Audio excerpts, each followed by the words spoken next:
Olá, alunos de Direito e Meio Ambiente.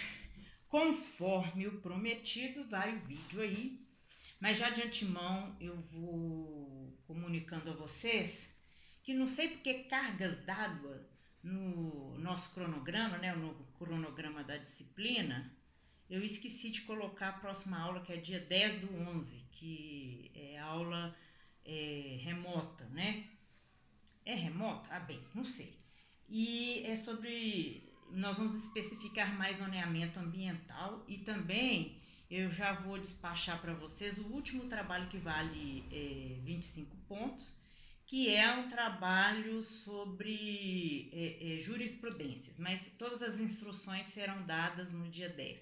Acho que é remoto mesmo, vai ser remoto. Aí todas as instruções serão dadas, né? Aí dia 17 vocês mandam um trabalho, enfim, já estamos nos finalmente, né? Eu estou até pensando em adiantar a prova final para o dia 24. Não sei, vamos ver o que a gente arruma, né? Não vamos nos preocupar com isso, não. Bem, hoje a aula seria, né? Está sendo sobre áreas de proteção ambiental, que na verdade a gente vai chamar aqui de unidades de conservação, porque ela tem vários tipos e subtipos, tá? Essas unidades de preservação, elas têm variações conforme o ambiente, né? A flora, a fauna, a raridade, o que tem em volta e alguma produção que possa, porventura, existir nesse lugar e tal. Mas enfim, vamos lá. E essas unidades de conservação ambiental, antes de qualquer coisa, é muito importante dizer que elas podem incidir sobre o público, sobre as propriedades, né, sobre o público, terrenos, áreas públicas e áreas privadas. Inclusive, eu tenho um pedaço de terra aí, um buraco aí, que o final dessa terra é uma área de proteção ambiental, então não posso mexer nela, entendeu?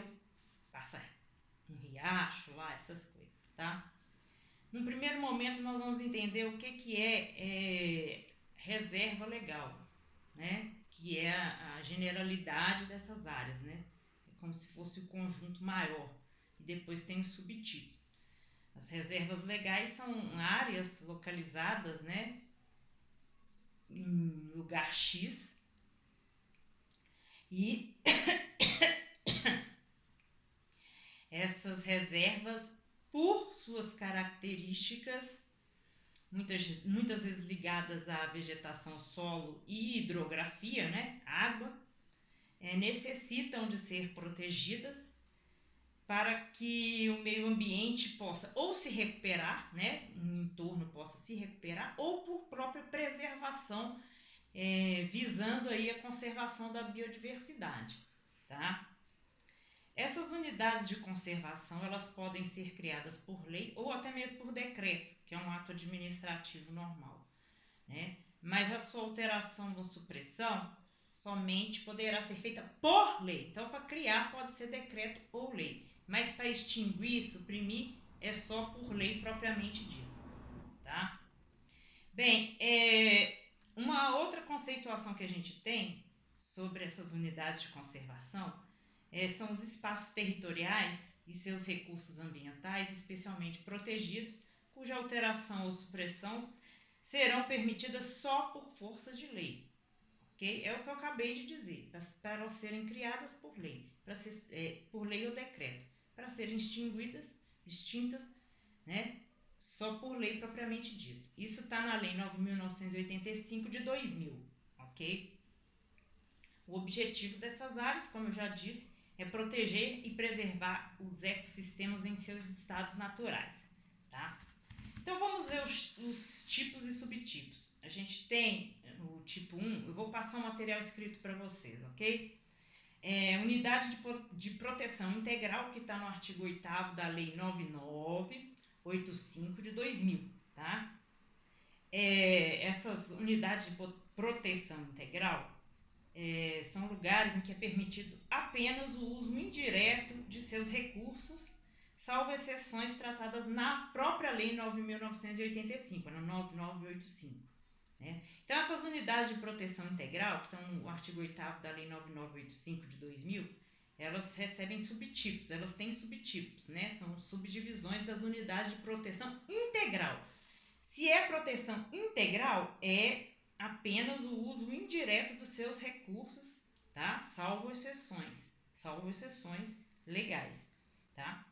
O primeiro subtipo são as chamadas estações ecológicas, que estão no artigo 9º dessa mesma lei. Lembrem-se, Lei 9.985, né, para facilitar a 9985 de 2000, tá? Estações ecológicas são muito comuns. Em Belo Horizonte tem algumas, né? Ali em Mangabeiras, no Barreiro, ali perto da antiga Manesma. Enfim, não é incomum achar. Tem na Pampulha e tudo. As estações ecológicas têm por objetivo preservar a natureza e também realizar pesquisas científicas com visitação proibida, salvo para fins educacionais. Então, ela não é aberta ao público, ela é aberta só para pesquisas, né, biológicas e para fins de educação ambiental. Então, elas até recebem visitas, mas são visitas ordenadas de estudantes. Estudante de tudo quanto é nível e grau, tá? Mas geralmente é criança. Vamos fazer um passeio na estação ecológica do Barreiro e leva a criança. Enfim, né, para entender o que é bem isso, tá? Essas estações ecológicas, elas podem ser criadas tanto pela União, pelos estados, pelos municípios, e podem ser criadas até mesmo em áreas particulares. Sendo criadas em áreas particulares, essas áreas serão desapropriadas na forma da lei, tá? Outra subdivisão das unidades de proteção integral, então no artigo 10 da Lei 9985 de 2000, são as chamadas reservas biológicas, que são muito mais herméticas, muito mais ortodoxas, tá? O objetivo das reservas biológicas é a proteção integral, total de flora e fauna, sem interferência humana, exceto por medidas de recuperação de algum dano que porventura pode ter sido causado. As ações que são feitas nessas reservas biológicas, tá? Elas são altamente técnicas, são biólogos, cientistas especializados e tudo mais, porque esse tipo de intervenção, elas são necessárias exatamente para preservar e para recuperar algo que porventura pode ter sido prejudicado, ok? A ideia principal é que certos lugares são tão especiais, né? Tão especiais que devem ser altamente protegidos, eles são raros, né? Existe ali animais raríssimos, uma flora raríssima, enfim, tá? A visitação é extremamente organizada, nem escola, nem nada, é uma visitação muito organizada, com um número muito reduzido, tá? E se por um acaso existir numa propriedade particular, uma região, né, uma área que tem essa característica de ser rara, de ser especial, se for particular, o poder público tem a prerrogativa de poder desapropriar na forma da lei, tá? Eu vou dar exemplos de cada uma. Por exemplo, né, as estações ecológicas eu já falei, né? Tem a estação ecológica do Barreiro, a estação ecológica da Pampulha e tudo mais. As reservas biológicas, os exemplos que a gente tem, o exemplo maior, mas eu vou citar dois. Tem um aqui só na apostila, mas existem dois. O Atol das Rocas, em Pernambuco, que é uma coisa de outro mundo, né? Cheio de tartaruga, é lindo, maravilhoso. E uma parte da ilha de Fernando de Noronha, que vocês já devem ter ouvido falar, né? Deve ser uma beleza. Bem, nós temos também como unidade de proteção integral uma outra subdivisão, que são os chamados parques nacionais, estaduais e municipais, que estão subscritos no artigo 11 da Lei 9.985 de 2000, 9985, né? Que são áreas exclusivamente de domínio público, né? Elas são áreas que pertencem de fato já ao poder público.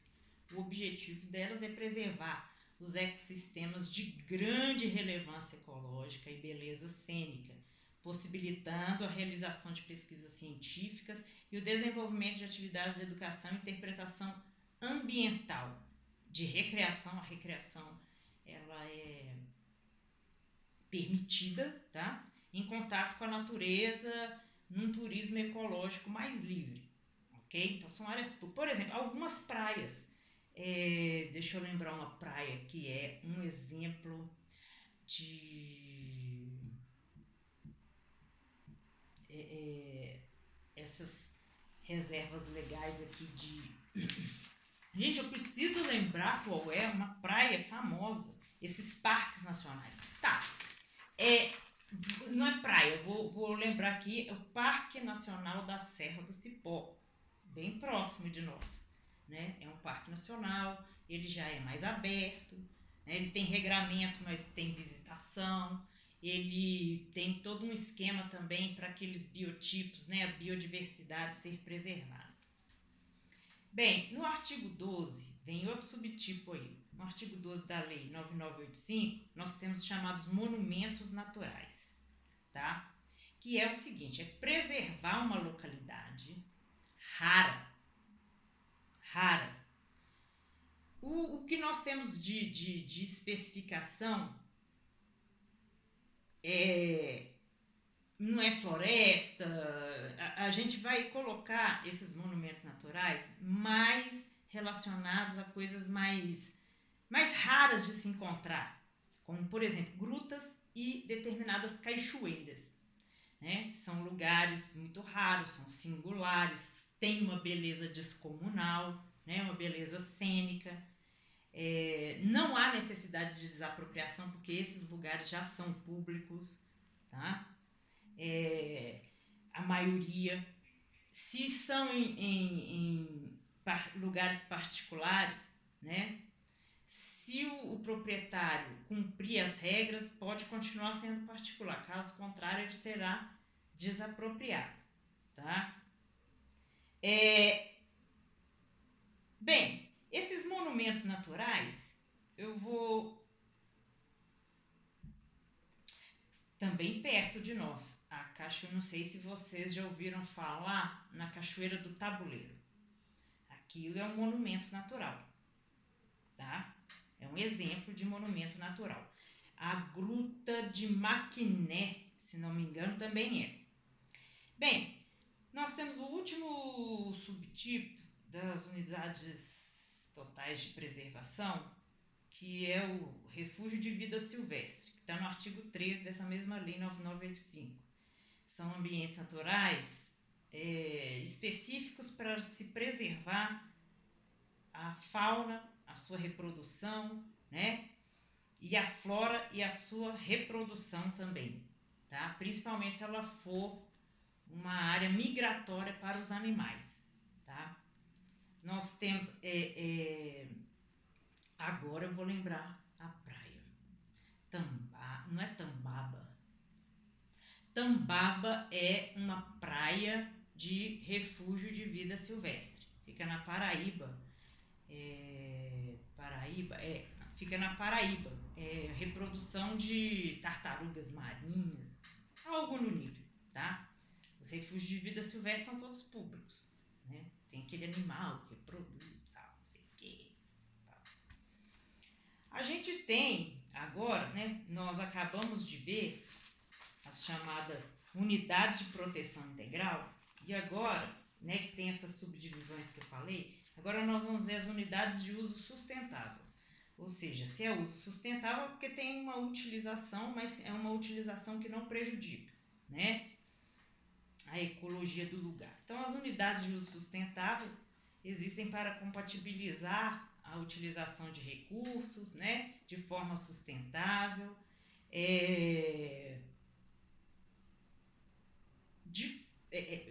você vai... A ideia é compatibilizar o uso sustentável com a conservação, certo?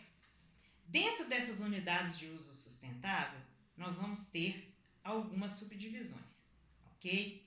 A primeira subdivisão é a chamada área de proteção ambiental. Gente, é a coisa mais comum do mundo, está no artigo 15 da Lei 9985 de 2000, tá?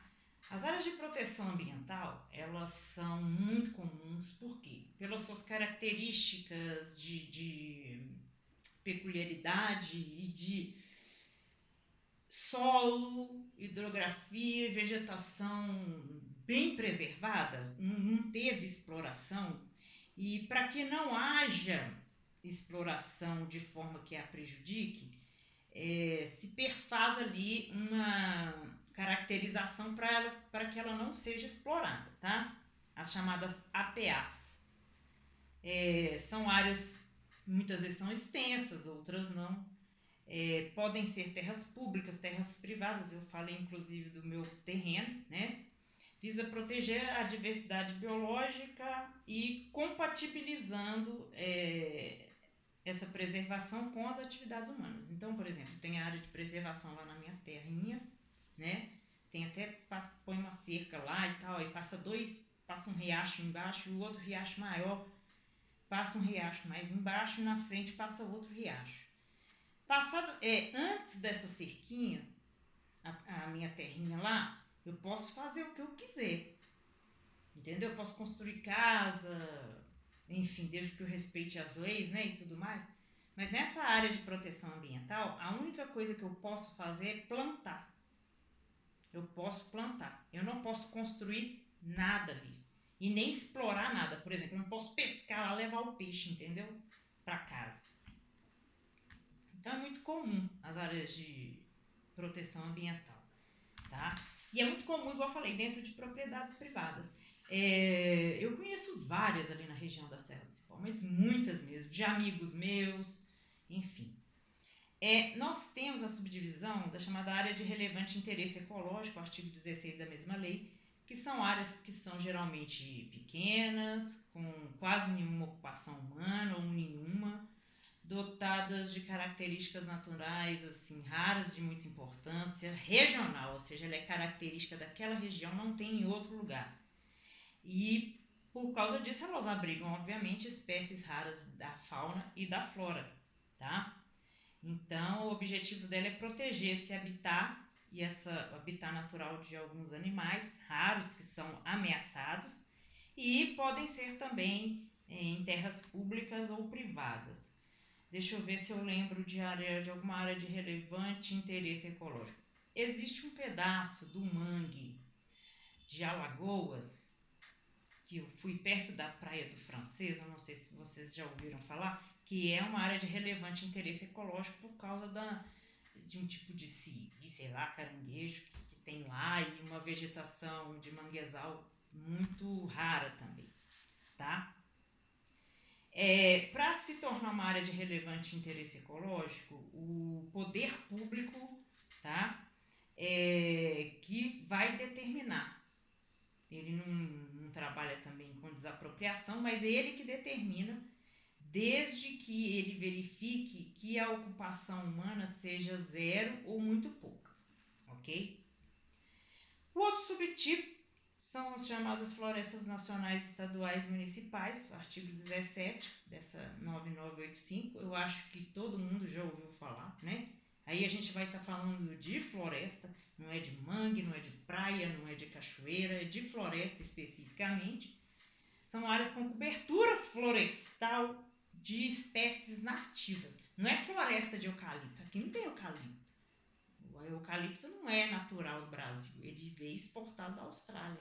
Não sei se você sabe. Então são áreas florestais de mata nativa, tá? O objetivo dela é o uso múltiplo sustentável dos recursos florestais e a pesquisa científica. Então ela pode ser utilizada, mas de uma forma sustentável, mas principalmente o seu objetivo são as pesquisas científicas, tá? E essa pesquisa científica visa estudar uma forma de explorar sustentavelmente essas florestas nacionais, tá? As florestas nacionais, estaduais, municipais, elas são todas de domínio público, tá? Se por um acaso uma floresta dessas estiver numa área particular, essa área vai ser desapropriada na forma da lei. Bem, gente, a gente tem Floresta Nacional do Xingu, lá no Mato Grosso, né, do norte do Mato Grosso. Então é um exemplo de floresta nacional, né? E outras mais, assim, de cabeça eu não lembro, mas vocês podem pesquisar se quiserem. O outro subtipo é a chamada reserva extrativista, né? O nome já nos diz bastante o que significa, tá? É o artigo 18 da lei. É uma área de domínio público, mas com o uso concedido apenas às populações nativas daquele lugar, que vivem do extrativismo tradicional, né? E de agricultura de sobrevivência e na criação de animais para subsistência também. Então, são áreas públicas que o poder público concede à população nativa, né, porque ela já tem uma tradição extrativista de criação de pequenos animais e de agricultura de subsistência, tá? Então, é por causa da tradição mesmo, tá? O objetivo é proteger as localidades em que há também espécies, também é uma questão do meio ambiente humano, né? A tradição dessas populações nativas. Tá, exemplos.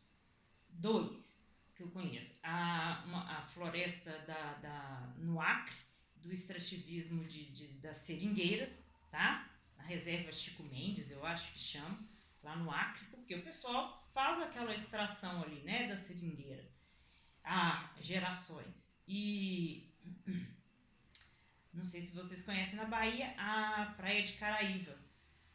Tem uma parte da Praia de Caraíva em que os pescadores, é concedido aos pescadores porque eles podem pescar à vontade porque eles sempre viveram disso, certo? Então eles sabem fazer a utilização de forma sustentável, se a gente for raciocinar bem. O outro subtipo é a chamada reserva de fauna, artigo 19 dessa mesma lei, que são, o nome também nos diz muito, são áreas naturais com populações de animais ou espécies ameaçadas de extinção, tá? São animais nativos daquela região, eles podem ser tanto terrestres quanto aquáticos, podem ser residentes nativos ali, né? Ou podem ser migratórios, ou seja, passam por ali para reproduzir alguma coisa e depois vai embora, tá?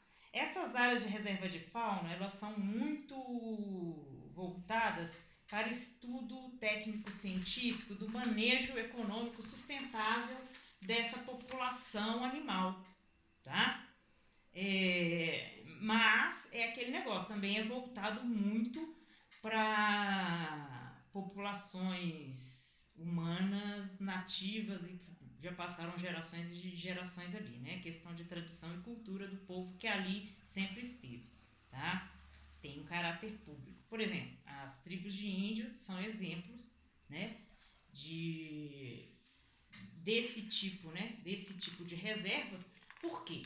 Pensa bem, o índio sempre teve ali, na tradição dele, ele sabe fazer essa exploração. É bem parecido com o item, com a reserva extrativista. Só que a reserva extrativista é de vegetais ou minerais.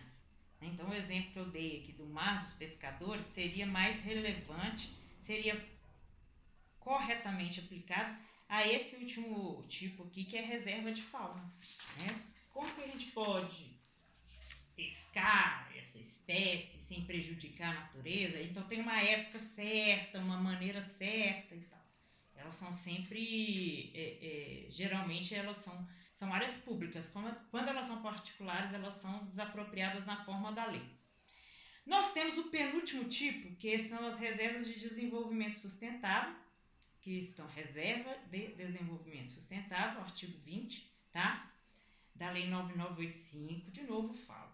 São áreas naturais que abrigam populações tradicionais que vivem há muito tempo da exploração sustentável daqueles recursos naturais desenvolvidos ao longo de gerações e adaptados às condições ecológicas locais e que desempenham um papel fundamental na proteção da natureza e diversidade biológica. É essencialmente como comercial, produção externa. Tá, você vai poder observar que toda reserva de desenvolvimento sustentável pode ser também uma reserva de fauna e uma reserva extrativista, porque vai ter muita relação com essa questão das tradições dos povos que lá vivem e se sustentam dessa forma. A diferença é que na reserva de desenvolvimento sustentável tem que ter a característica que essa produção, essa pesca, esse extrativismo, não é para o uso de subsistência daquelas pessoas, mas sim para a venda externa, ok? A diferença é essa. Também são áreas de domínio público, tá? Se por um acaso uma dessas áreas estiver incluída numa propriedade particular, aí vai acontecer a desapropriação na forma da lei, né? O direito ambiental não perdoa, né? É bem descendente mesmo do direito administrativo. Nós temos, por fim, as reservas particulares do patrimônio natural, que é o artigo 21 da Lei 9985 de 2000.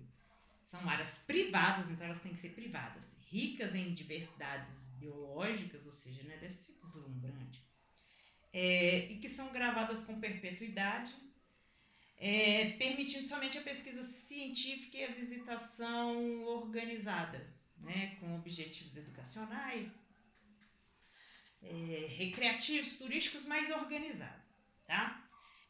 Quando acontece, por exemplo, eu tenho uma propriedade X em um lugar qualquer e tem uma pequena área, né, lá que tem uma diversidade biológica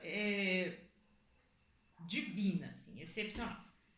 Só que essa propriedade minha não vai ser desapropriada porque eu tenho um título de perpetuidade. Não sei porquê, né? Vai ver que eu sou nobre de Portugal, alguma coisa assim, né? Não tem como desapropriar por alguma razão legal ou por ser desnecessário, por serem áreas pequenas. Geralmente é isso, porque quando o poder público quer desapropriar, desapropria. Então deve ser porque de fato não vale a pena porque as áreas são pequenas, mas aquela área pequena ali, ela tem uma diversidade, ela tem um interesse muito grande, né, para a questão ambiental. Então elas são muito ricas, mas essas áreas, elas, mesmo sendo privadas, elas permitem aí visitações organizadas, visitações turísticas, recreativas e educacionais. Bem, gente, é isso. Isso eu não vou pedir em prova nem nada, é só para vocês entenderem essa diferença, tá? Eu vou mandar o material escrito como eu sempre faço. E para não ficar que o vídeo já está muito grande, vida longa e próspera.